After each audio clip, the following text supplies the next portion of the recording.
Hello, Ramley and other NFL family. Peo time here, and unfortunately, the Rams end their NFL season with an L. Big loss, and that's just the way the cookie crumbled. It stinks. I know a lot of Ram fans like myself really wanted to win this game, go out on a high note.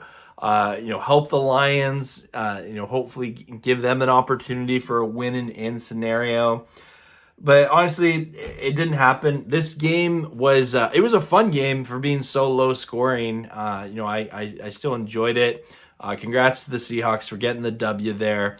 I don't think they played a perfect game by any means. I think the Rams had multiple opportunities to win this game. I think the Seahawks had multiple opportunities to put this game away earlier, but often in games like that, it does go to overtime, which this game did. The Seahawks winning 19-16. Baker Mayfield was 13 of 26 for 147 yards, and that one brutal interception that just kind of took momentum away from the Rams and gave the Seahawks all the momentum they needed. Some unfortunate penalties that happened late in the game.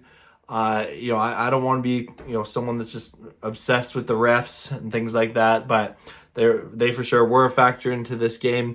Really annoying, but I digress.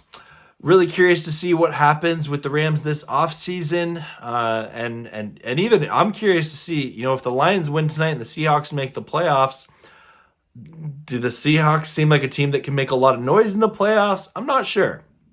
Let me know in the comments if you think that can happen. But we'll deal with this. Geno, I don't think he had a good first half of this game, Geno Smith, but he had a good second half.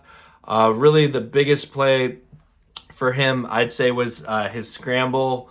He had 51 yards rushing on the day, but his one really big run, which put them into field goal range, and then on top of that, Ramsey added on the penalty that got them into field goal range. So that was probably his biggest play of the day, but Geno Smith played well for them. And once again, Tyler Lockett, he just had those clutch catches, getting the only touchdown catch for the Seahawks that day. So it's tough. It's tough. The Rams, by far, was not their worst game of the year, but it was not one of their stronger performances, especially on offense. Still, at times, we struggled to move the ball. Had some 3-and-outs when you couldn't afford a 3-and-out, right? So, a little frustrated with some of the play calling, especially late in the game. And you can attribute that to coaching, personnel, whatever. The reality is they didn't make plays when they needed to.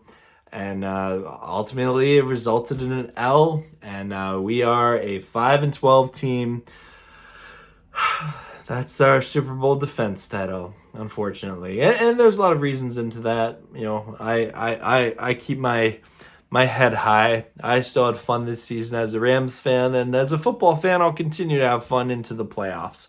So if you're a Rams fan like me, try not to be too down. Be a little salty for a couple of hours, but don't let it affect your family and friends and all that jazz. Thanks so much for watching. I have a collaboration with a Rams House and Rams Showcase coming up tomorrow. We're going to be 6 p.m. Eastern Time, 3 p.m. Pacific. Just doing a little season recap, talk about the Sean McVay rumors, and we'll see how much weight there is to them. But thanks so much for watching and being part of the football season with me, anyone who watched this channel. I have lots of stuff still coming out in the off season, so stick with me. And as always, go Rams, horns up, and peace out. Let's go Rams!